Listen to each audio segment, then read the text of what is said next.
Amelia Jones and her two sons, Marcus and Eli, laughed as they made their way through the lush greenery of Grantville's Central Park. It was a beautiful Saturday afternoon, and the sun filtered through the leaves, casting a warm glow over the playground. The boys, ages 8 and 10, raced each other to the swings, their faces lit up with pure joy. Amelia followed behind, carrying their picnic basket and taking in the peace of the day.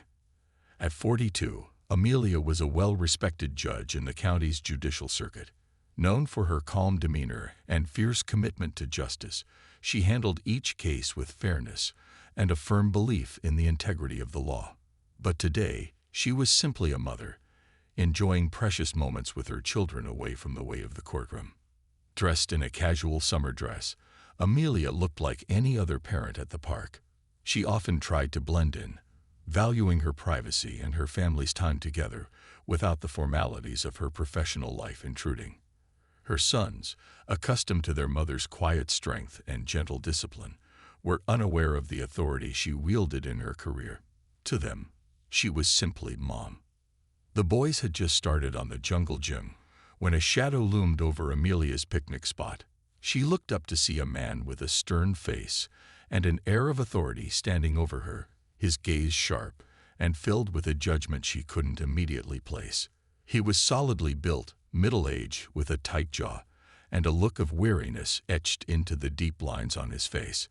She recognized him instantly as Officer Frank Hudson, a local police officer notorious in some circles for his heavy-handed approach and less than welcoming attitude towards certain residents.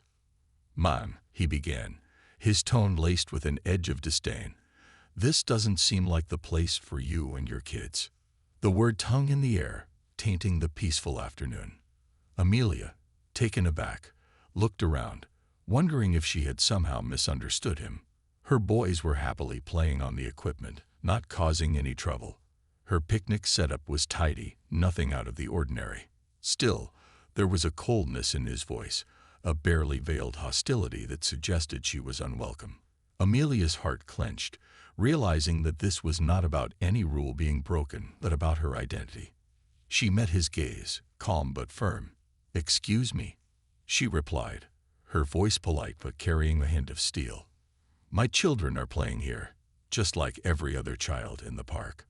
Hudson's expression hardened, his eyes narrowing, as if her response was a challenge.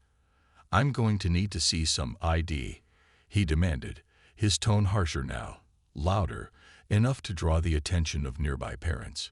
"People like you need to be mindful of where you're hanging around. This isn't the kind of place to cause a disturbance." Amelia felt a surge of anger bubble up inside her. She understood exactly what he meant by people like you. Her presence, her very existence in this park, was enough to make her a suspect in his eyes. Her identity as a black woman was, in his mind, reason enough for suspicion. But her years on the bench had taught her the importance of composure, of not giving others the satisfaction of a reaction. She took a deep breath, centering herself, and spoke again, her voice calm yet resolute. "I don't see any disturbance here, Officer Hudson. My children and I are here to enjoy our day, just like everyone else," she said, glancing around at the other families who were now watching the exchange with growing discomfort. Hudson, perhaps sensing the eyes on him, seemed to double down. He sneered, his words dripping with condescension. "I don't need a lecture, lady. Show me your ID or I'll be forced to take you down to the station. You're making this difficult for yourself." Amelia's sons, hearing the tension in the officer's voice, ran over to their mother, their small hands clutching at her dress. Marcus, the older one, looked up at her with worry etched into his young face. "Mom, what's happening? Why is he talking to you like that?" Amelia knelt down, pulling both boys close to her. "It's okay, boys," she said softly, reassuring them. But inside, she felt a fierce protectiveness rising up, a desire to shield her children from the ugliness of prejudice. She looked back up at Hudson, her gaze unwavering. "You're frightening my children," she said, her voice steady but firm. "There's no need for this, officer. We're here minding our own business." Hudson's face twisted into an ugly sneer. "Oh, you're minding your own business, huh? I'll be the judge of that," he scoffed, mocking her with a derisive tone that stung deeper than any insult. "You think you're above the rules. People like you need to remember your place." A few bystanders, visibly disturbed by the escalating scene, began recording on their phones, capturing the officer's behavior. Hudson noticed but didn't seem to care. Instead, he stepped closer to Amelia, towering over her, trying to intimidate her into compliance. But she stood tall, her gaze steady, unyielding. She spoke quietly, so only he could hear. "Officer Hudson, you're overstepping your bounds. You have no reason to demand my ID, no justification for your behavior. You're creating a disturbance where there isn't one." He smirked, unmoved. "I'll do what I think is necessary, lady. I'm the law around here." Amelia's composure never faltered, though her heart pounded in her chest. She kept her voice low, calm, and decisive. "And I'm the judge in this district. Remember that, Officer Hudson." A flicker of surprise crossed his face, but he quickly masked it with disdain. "Is that supposed to mean something to me?" "It should," she replied, a quiet confidence emanating from her. "Because actions have consequences." Hudson scoffed, clearly unwilling to acknowledge her words, but he sensed the shift in the crowd's demeanor and decided it wasn't worth further confrontation. With a dismissive wave of his hand, he muttered, "Just stay out of trouble," before turning and striding away. Amelia took a steadying breath, feeling the tension release slightly. She looked down at her sons, their eyes still wide with confusion and concern. She smiled softly, crouching down to their level. "It's all right, boys.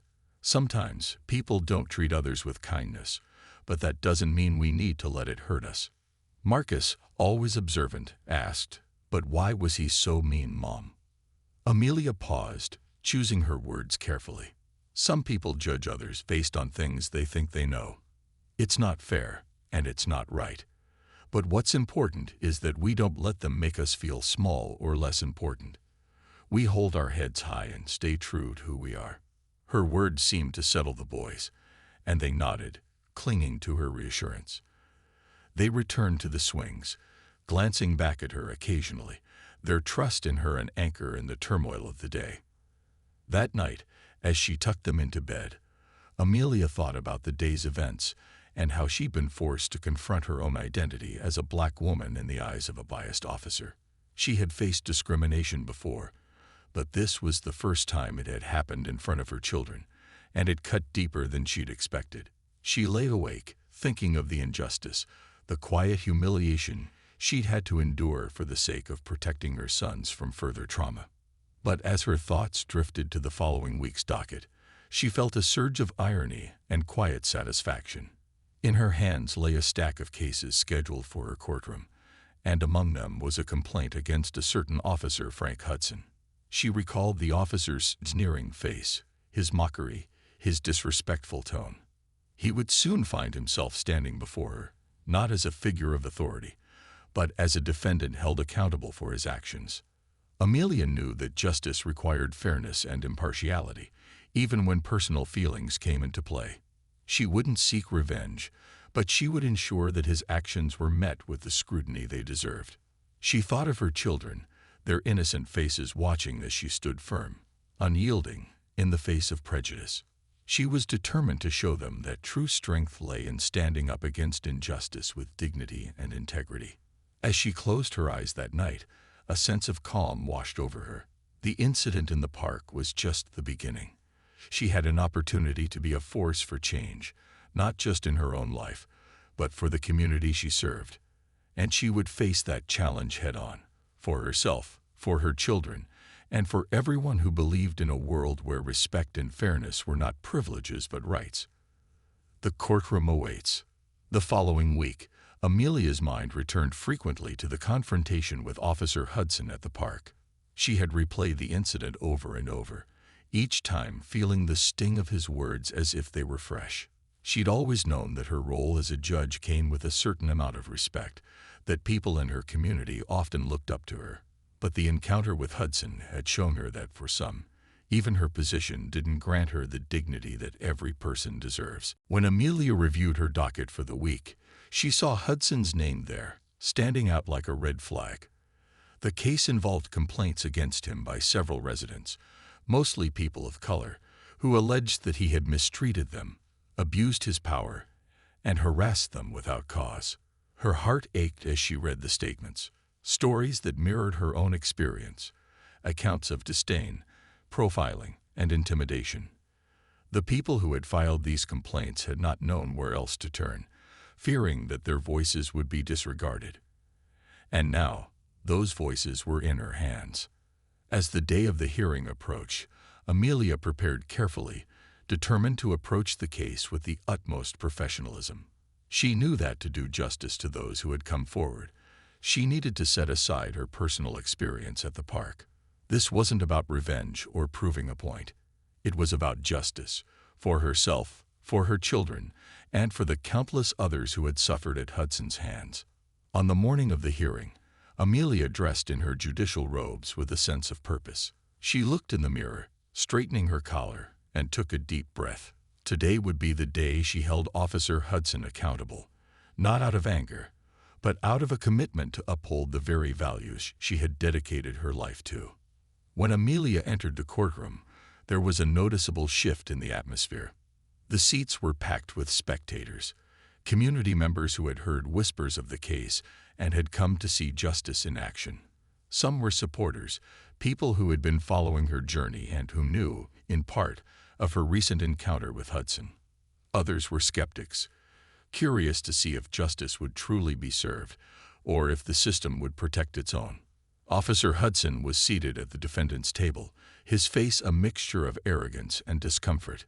His once confident demeanor seemed to waver as he realized that Amelia, the very woman he had mocked, was the judge presiding over his case. She noted the way he shifted uncomfortably in his seat, his eyes darting around the room as if looking for an escape, but there was no escaping this.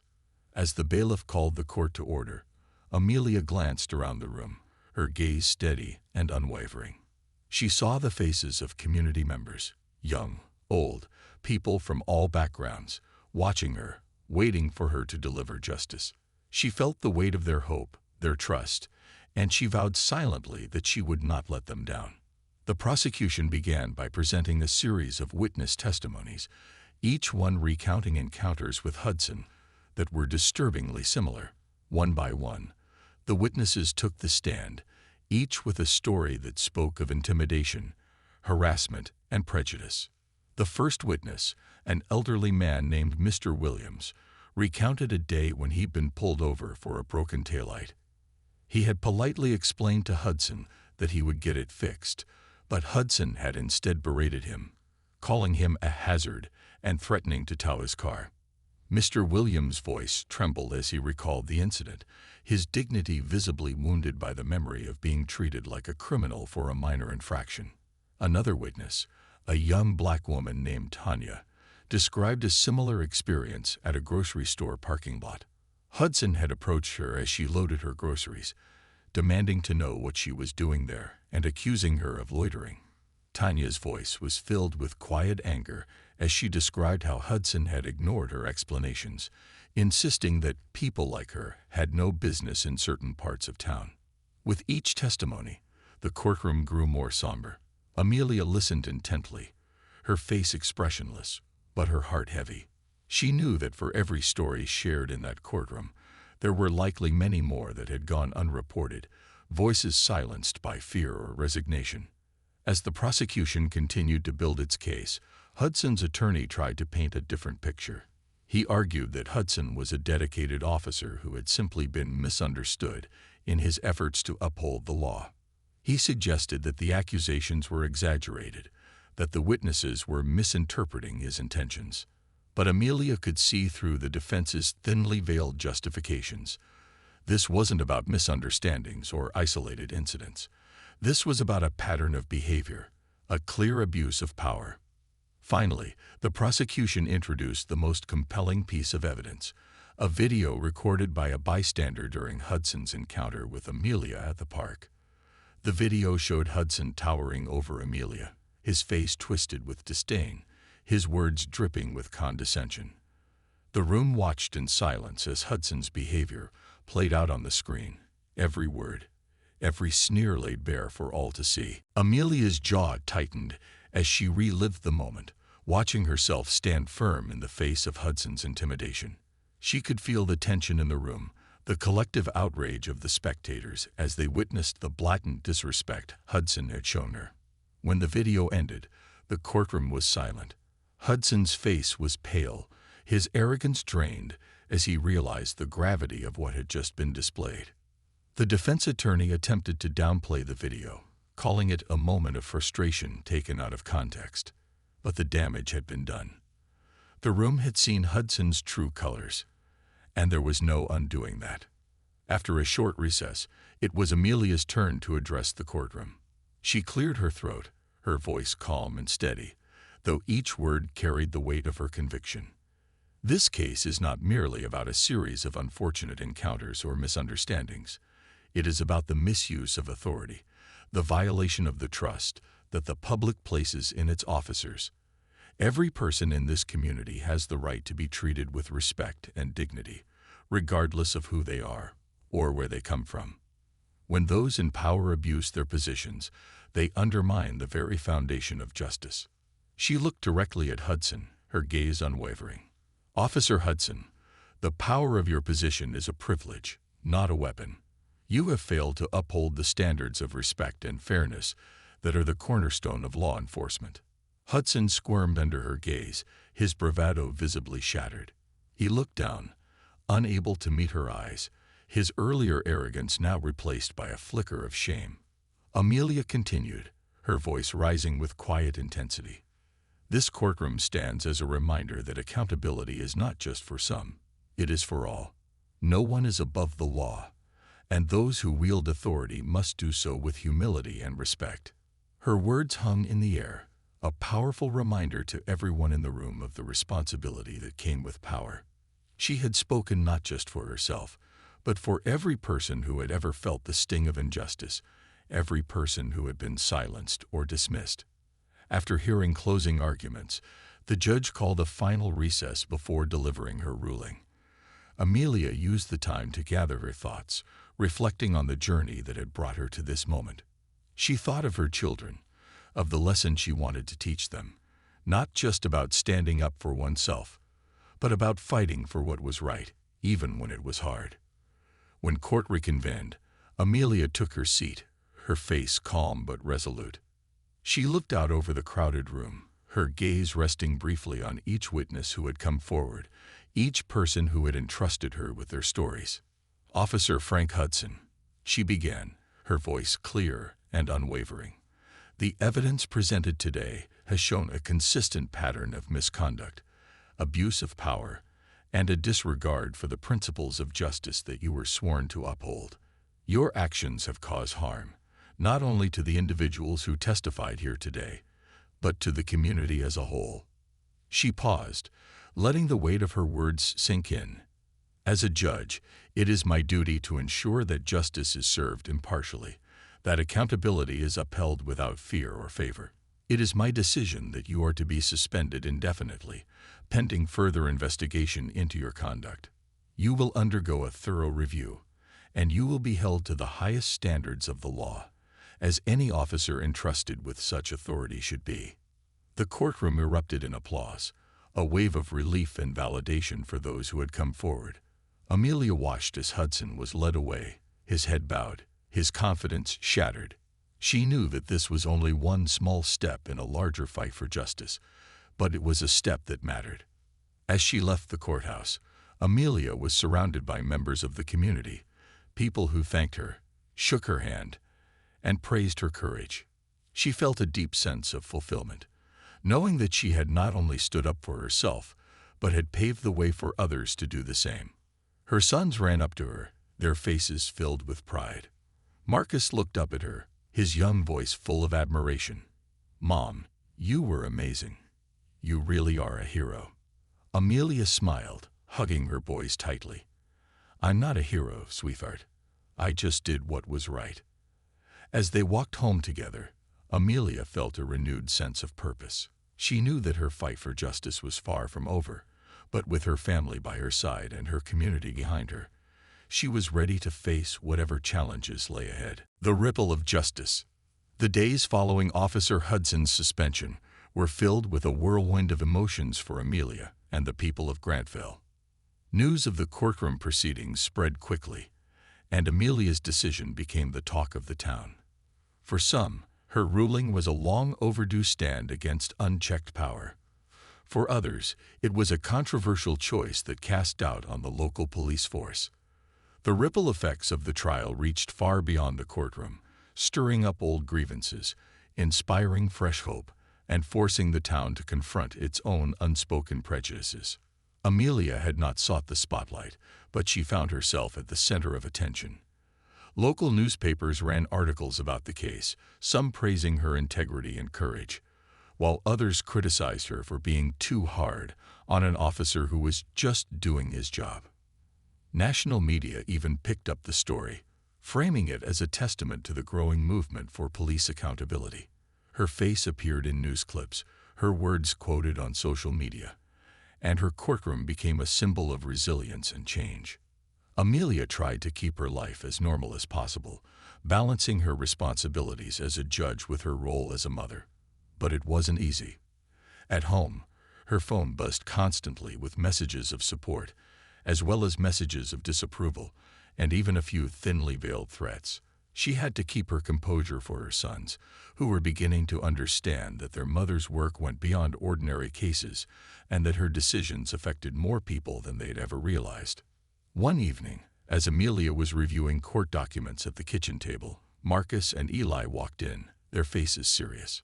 Marcus, always the more inquisitive of the two, took a seat across from her, while Eli lingered at the doorway, his small frame tense with uncertainty.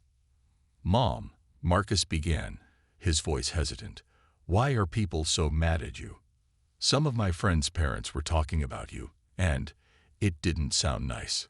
Amelia closed her laptop, looking at her sons with a gentle smile. She reached out to ruffle Marcus's hair, though his question struck at her heart. "People get upset when things change, honey. Especially when they feel like they're losing control or when they don't understand why the change is happening. It's not easy for everyone to see things the way we do." Eli shuffled over, his brow furrowed. "But you didn't do anything wrong, did you, Mom?" Amelia shook her head, drawing both boys close. "No, sweetheart, I didn't. I did what I believed was right. But sometimes doing the right thing makes people uncomfortable, especially when it means challenging the way things have always been. What's important is that we don't let fear stop us from standing up for what's right."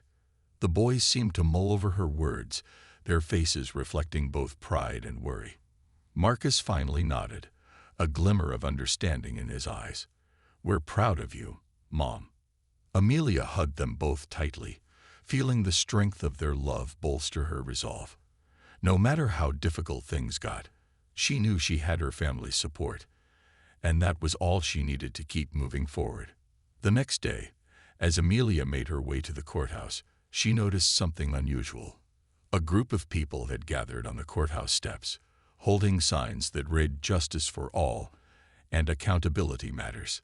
It wasn't a large crowd, but their presence was powerful, a visible display of solidarity that touched her deeply. As she approached, one of the women in the group stepped forward. She was older, with a lined face and a warm smile. "Judge Jones?" she asked, her voice gentle but filled with emotion. Amelia nodded, smiling as she shook the woman's hand. "Yes, and you are?" "My name's Lydia Grant," the woman replied. "I just wanted to thank you. My grandson, he had an experience with Officer Hudson a few years ago. He was too afraid to speak up, and we didn't think anyone would believe us if we did. But seeing you stand up to him, it means a lot. It shows us that someone is listening, that someone cares." Amelia felt a lump form in her throat as she listened. She hadn't realized the extent of Hudson's impact on the community, how many people had suffered in silence. "Thank you, Lydia," she said, her voice soft but steady. Your support means more than you know. I promise, as long as I'm in this position, I'll keep fighting for justice for everyone." The woman nodded, her eyes shining with gratitude. "We believe in you, Judge Jones. You're not alone in this." As Amelia entered the courthouse, she felt a renewed sense of purpose. The voices of the people outside echoed in her mind, a reminder of the impact of her decisions, not just in the courtroom, but on the lives of those around her. In the weeks that followed, the town of Grantville continued to feel the effects of Amelia's ruling. The local police department initiated an internal review, examining complaints that had previously been overlooked or dismissed.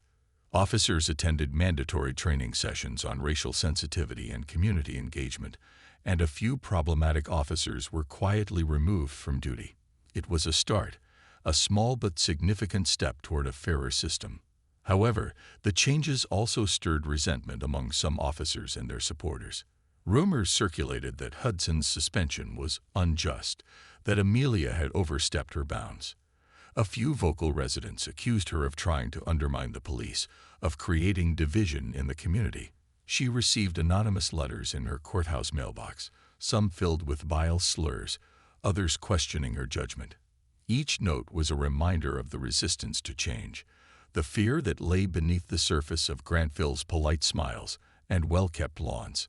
Amelia maintained her poise, refusing to let the negativity shake her resolve. But one afternoon, she received a letter that gave her pause. It was handwritten, in neat, careful script, and it read, "Judge Jones, you may think you're doing what's right, but be careful. Some of us don't take kindly to people like you trying to change things. This is our town, our way of life. You're not welcome here." There was no signature, just an anonymous warning. Amelia stared at the letter, a chill running down her spine. She was used to criticism, but this felt different. It was personal, a direct challenge to her safety and her place in the community. She tucked the letter away, taking a deep breath to steady herself. Fear would not control her. She had a duty to fulfill, and she wouldn't let intimidation drive her away. Still, she knew that the stakes had risen, that her fight for justice had become more than just a courtroom battle.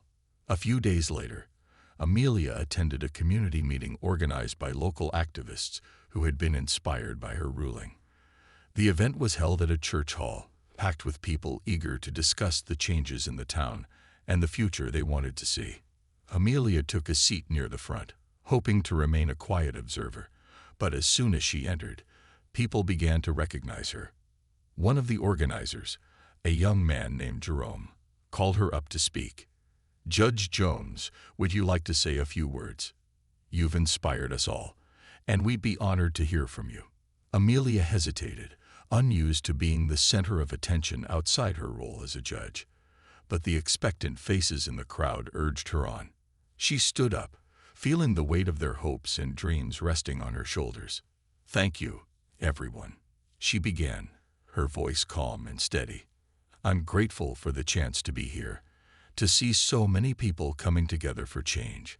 I want you all to know that I didn't set out to be a symbol or a hero. I simply wanted to do what was right, to stand up for the values that I believe in." She paused, scanning the room, her gaze soft but filled with conviction. "This fight isn't over. We still have a long way to go, and there will be resistance. But if we stand together, if we continue to hold each other accountable, we can create a community where everyone feels safe, respected, and valued."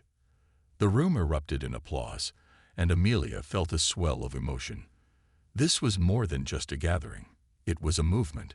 She had ignited something that couldn't be extinguished, a collective determination to change the fabric of Grantville for the better. As the applause died down, Lydia, the woman from the courthouse steps, stood up and spoke. "Judge Jones, we know you're facing threats and opposition, but don't let them scare you. We're with you. We won't let them silence you, because you're speaking for all of us."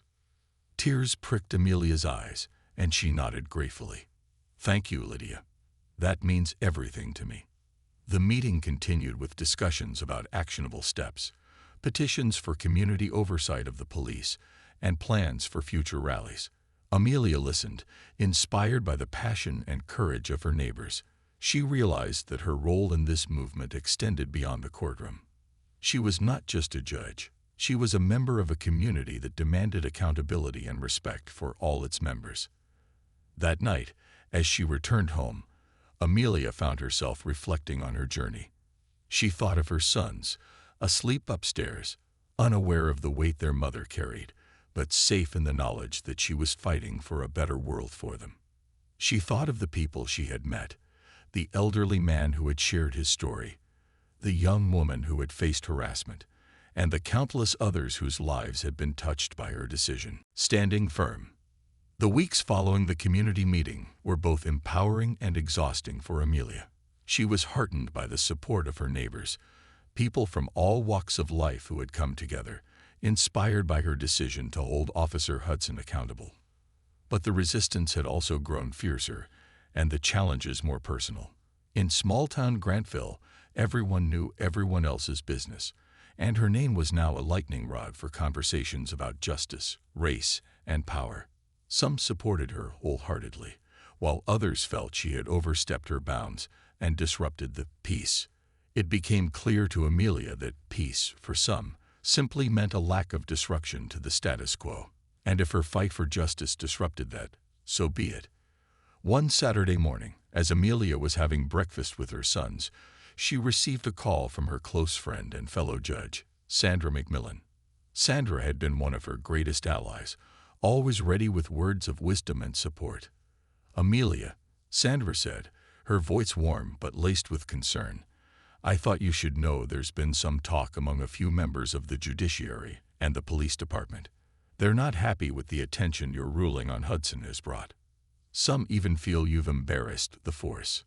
Amelia sighed, pushing her coffee cup aside. Embarrassed? Sandra, that officer was abusing his power. The community deserves better. "I know, Amelia, and I agree with you," Sandra replied, her tone firm. "But there are people with connections, and they're not thrilled about this shift in power. They're used to things going a certain way. I just wanted to prepare you. I've heard whispers of them looking for any excuse to discredit you." Amelia leaned back in her chair, letting the weight of Sandra's words sink in. She had expected pushback, but the idea that certain people were actively seeking to undermine her was disheartening.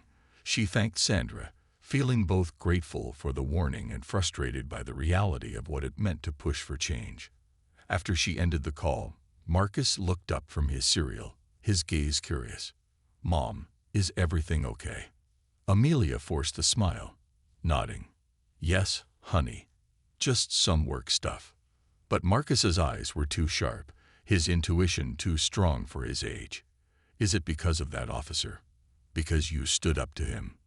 She took a deep breath, debating how much to tell her sons.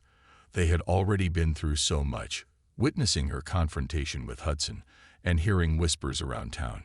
But they were smart, and she wanted them to understand why she couldn't back down, even when it was difficult. "Yes, Marcus," she admitted. "Sometimes, when you stand up for what's right, it makes people uncomfortable. But it's important to do the right thing, even if it's hard." He nodded, his young face set with a serious expression. "I think you're really brave, Mom." Amelia felt a swell of pride and reached across the table to squeeze his hand. "Thank you, Marcus. That means a lot to me." As they finished breakfast, Amelia felt her resolve strengthen. Her children were watching her, learning from her example. She couldn't allow fear to guide her decisions, not when so many people were counting on her. A few days later, Amelia received an invitation to a town hall meeting organized by the Grantville Police Department. The topic of discussion was police-community relations, an issue that had come to the forefront since her ruling on Hudson. The invitation was formal, polite, but she could sense the undertone. It was an attempt to challenge her publicly, to see if she would stand firm in her convictions even when faced with those who disagreed with her. When she arrived at the town hall, the room was filled with police officers, community members, activists, and a few other local officials. Officer Hudson was not present. He was still under suspension pending further review, but there were plenty of his colleagues who had shown up, faces set in unreadable expressions. Amelia felt a few sharp gazes as she entered, and she could sense the tension in the room. Some of the officers stood in groups, watching her with thinly veiled hostility. She met their gazes evenly, refusing to be intimidated. She was here to listen, to speak, and to advocate for her community. The police chief, an older man named Richard Connolly, stood at the podium. He was a well-known figure in Grantville, respected by many, but also seen by some as part of the old guard. He cleared his throat and addressed the room. "Thank you all for coming. We've been through a lot as a community lately, and there are questions we need to address about how we interact with and serve the people of Grantville. Today, we're here to listen, to have an open dialogue. And I'd like to start by inviting Judge Amelia Jones to speak." The room turned to her, some faces expectant, others skeptical.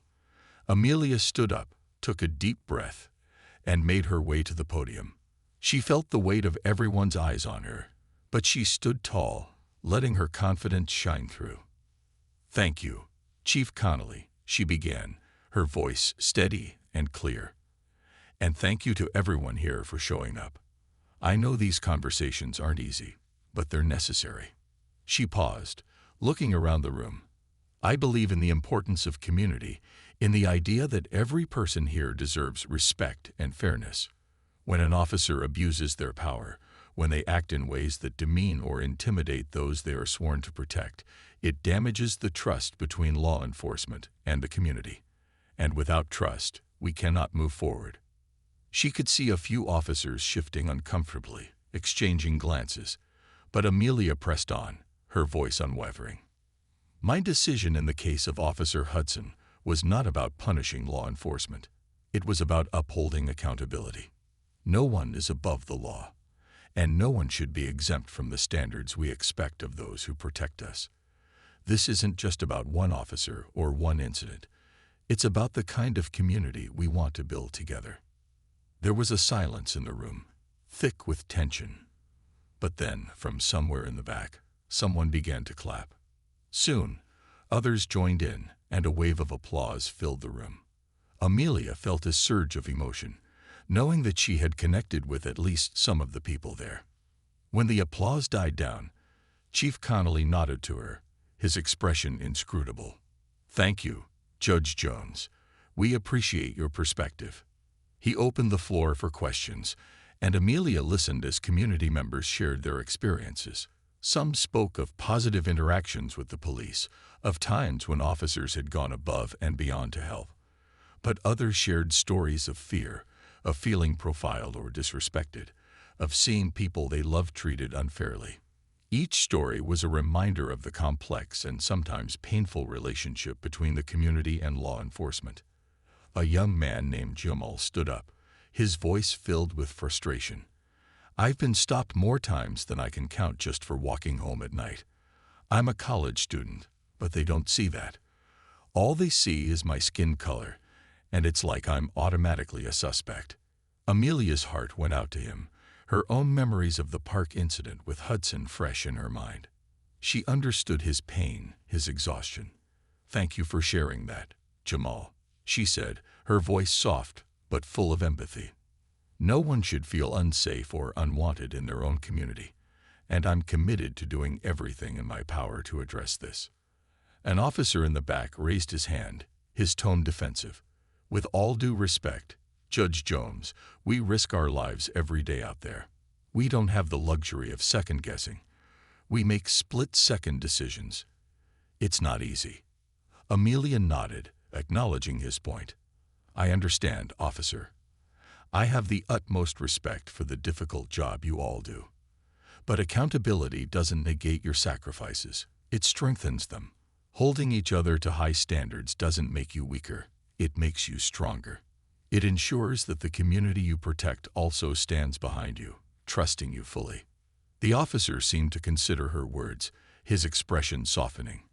It was a small moment, but it felt like progress. That evening, as Amelia drove home, she reflected on the day's events. She knew that changing minds wouldn't happen overnight, But each conversation, each story, each shared experience was a step forward. The town hall had shown her that people were ready to engage, even if it was uncomfortable. And she was willing to face that discomfort head-on, for the sake of her community and her own integrity. When she walked through her front door, she found Marcus and Eli waiting for her, their faces alight with curiosity. "How did it go, Mom?" Marcus asked, looking up at her with admiration. Amelia smiled, pulling them into a hug. "It went well, honey. It's not easy, but we're making progress." Eli, who had been quiet, looked up at her with wide eyes. "Are you scared, Mom? Scared of the people who don't like what you're doing?" Amelia knelt down, meeting her son's gaze. "Sometimes, yes, but being brave doesn't mean you're never scared. It means you keep going, even when things are hard. And I want you both to remember that. Stand up for what's right, even if it's difficult." They hugged her tightly, and Amelia felt a swell of gratitude for her sons, her constant source of strength and hope. They were her reason for fighting. The costs of courage. The following weeks tested Amelia's resolve more than ever. She found herself juggling the expectations of her job, the safety of her family, and the ever-present scrutiny of her community. The town hall meeting had been a powerful experience, one that left her both encouraged and aware of the long road ahead. But as time went on, the backlash from certain parts of the community grew louder, becoming something she couldn't ignore. The police department's internal review, spurred by her ruling on Officer Hudson, led to the exposure of other questionable incidents. More officers were suspended, and calls for reform intensified. The community was split. Some praised the changes, seeing it as a long overdue reckoning, while others accused Amelia of dismantling the very foundation of their town's security. Anonymous messages flooded her mailbox, some supportive, but others filled with vitriol, demanding that she step down or even leave town altogether. One morning, Amelia was in her chambers preparing for her next case when her clerk, Sarah, knocked on her door. "Judge Jones, there's someone here to see you," Sarah said, her voice filled with hesitation. "He says he's a concerned citizen." Amelia looked up, sensing the unspoken caution in Sarah's tone. She nodded. "Send him in, Sarah." "Thank you." A few moments later, a man entered, his face taut with disapproval. He was in his 60s, dressed in a tailored suit that spoke of old money and long-standing influence in the community. She recognized him as Leonard Burke, a prominent businessman and donor to the local police department. "Judge Jones," he greeted her, his voice polite but cold. "Thank you for seeing me." "Of course, Mr. Burke," Amelia replied, keeping her tone neutral. "What can I do for you?" He took a seat without waiting for an invitation, crossing one leg over the other with an air of authority. "I'm here because I'm concerned about the direction this town is heading. Your recent rulings and the reforms you've inspired have caused quite a stir, and not all of it has been positive." Amelia clasped her hands on her desk, meeting his gaze calmly. "I'm aware that change can be unsettling, Mr. Burke, but my decisions have been guided by the law and the values of fairness and accountability." He smiled thinly, his eyes narrowing. "Judge Jones, I respect your position, but you must understand that Grantville has always been a town that values tradition and order. The recent disruptions have left many of us wondering if perhaps you're pushing too hard. There's a balance that needs to." You said, "Continue with part 6 more unique and lengthy." ChatGPT said. ChatGPT. Part 6. The Tide of Change. Amelia's heart pounded as she met Leonard Burke's gaze across her desk, feeling the weight of his unspoken threat. He had come into her office with thinly veiled accusations, disguised as polite concerns, but the underlying message was clear. She was challenging the power structures in Grantville, and those who had long held that power were not pleased. In his carefully chosen words, Leonard had implied that if she didn't slow down her push for accountability, there would be consequences. "Mr. Burke," she began, her voice calm but resolute, "I understand that change is difficult, But when the status quo is built on inequality, on the fear and marginalization of certain groups, it's not just disruptive, it's necessary. My job is to ensure that the law serves everyone equally, not to protect traditions that harm the community. Leonard's smile faded slightly, and his eyes hardened. Judge Jones, I'm sure you believe in what you're doing, but there are larger forces at play here. The people who make this town run, who keep the wheels turning, don't appreciate being made into villains. You're putting a lot at risk.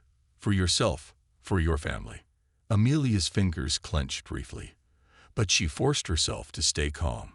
She knew the dangers that came with standing up to people like Leonard, people who held deep-rooted power in the town, who were accustomed to having things their way. But she couldn't back down now. Not when so many people in Grantville were counting on her, looking to her as a symbol of hope. With all due respect, Mr. Burke, she replied, her voice steady. I didn't take this position to maintain the comfort of those in power. I took it to protect the rights and dignity of every resident in this town. I won't be intimidated, not by anyone. If there are consequences for doing my job with integrity, then so be it. Leonard stood, his expression unreadable, but his silence spoke volumes. He straightened his suit, nodded curtly, and left her office without another word. As he walked out, Amelia felt a wave of relief mixed with resolve.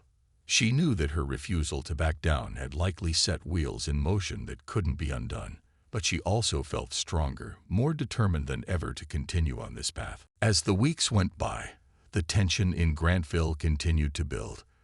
The police department implemented new policies on community engagement, racial sensitivity training, and internal accountability.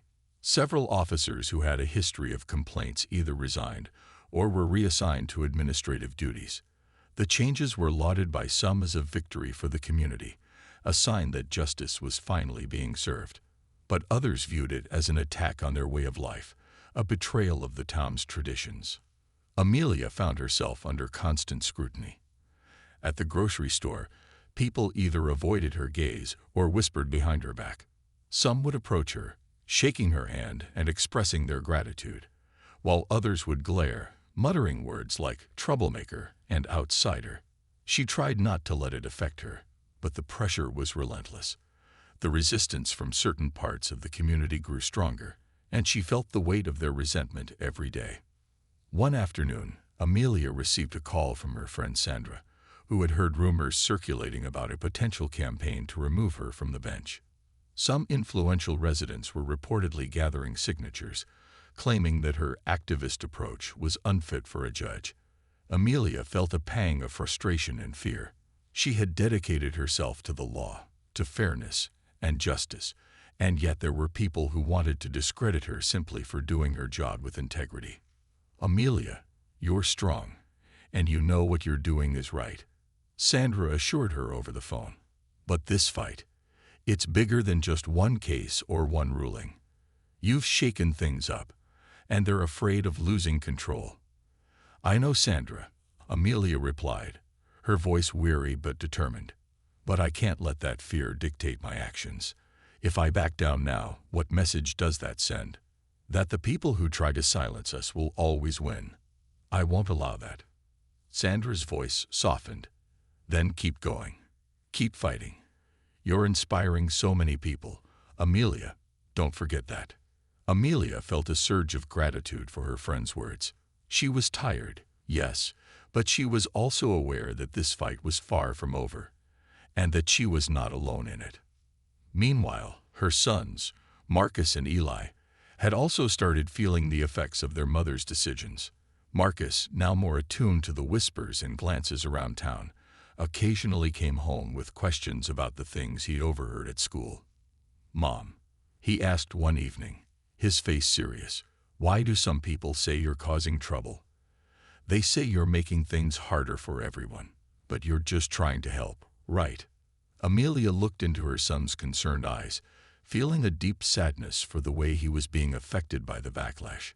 But she knew that this was an opportunity to teach him an important lesson about standing up for what's right. "Marcus, sometimes when you stand up for people who don't have a voice, It makes others uncomfortable. They don't like the idea of things changing because it challenges the way they've always done things. But that doesn't mean what I'm doing is wrong. It means that the change is needed. And you know what? The things worth fighting for are rarely easy. He nodded slowly, absorbing her words, his young face filled with determination. I understand, Mom. I'm proud of you. She hugged him tightly, feeling a mixture of pride and heartache.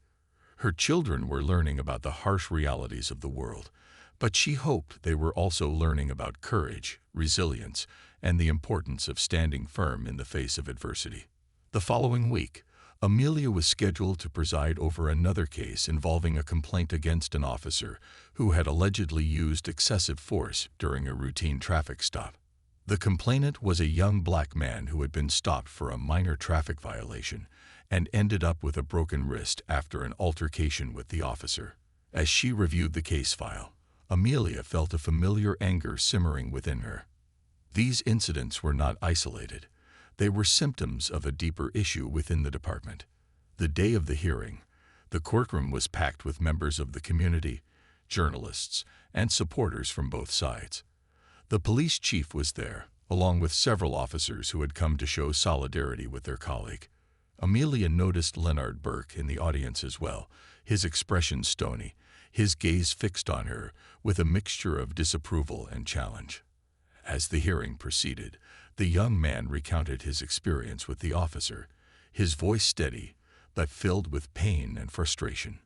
He spoke of how he had been treated as a criminal, how the officer's aggression had left him feeling humiliated and violated.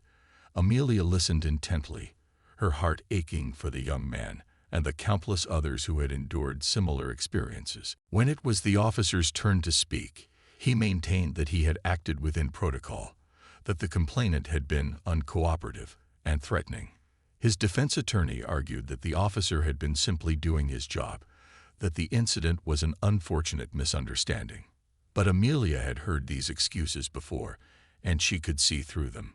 As she delivered her ruling, she spoke not just to the officer, but to everyone in the room. Accountability is not optional, she said, her voice echoing through the courtroom. Those entrusted with power must wield it with integrity, fairness, and respect.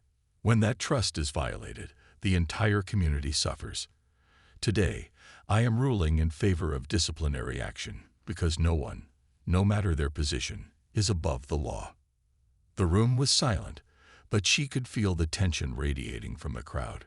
Some looked relieved, others furious. She knew that each decision she made was another step in a long journey toward justice, but it was a journey that required courage and consistency. After the hearing, as she left the courthouse, a group of young people approached her, their faces lit with admiration. Judge Jones, one of them said, a young woman with braids and a warm smile, "Thank you for standing up for us. You're giving us hope." Amelia smiled, feeling a renewed sense of purpose. "Thank you. Remember, change doesn't happen overnight, but together, we can make it happen." That night, as she lay in bed, Amelia reflected on everything that had brought her to this point. The confrontation in the park, the tense town hall meetings, the unyielding criticism and support. She knew the road ahead would be difficult, that there would be more resistance, more people who wanted to silence her. But she also knew that she was part of something larger than herself, a movement, a legacy, a promise to her children and her community that justice would not be a fleeting ideal, but a reality they could trust in. As she drifted off to sleep, Amelia felt a profound sense of peace. She was not alone in this fight. She was surrounded by people who believed in her, who were ready to stand beside her, who understood that real change required sacrifice. And she was ready to make that sacrifice, to stand as a beacon of hope for all who looked to her. The tide had turned in Grantville, and there was no going back. The end.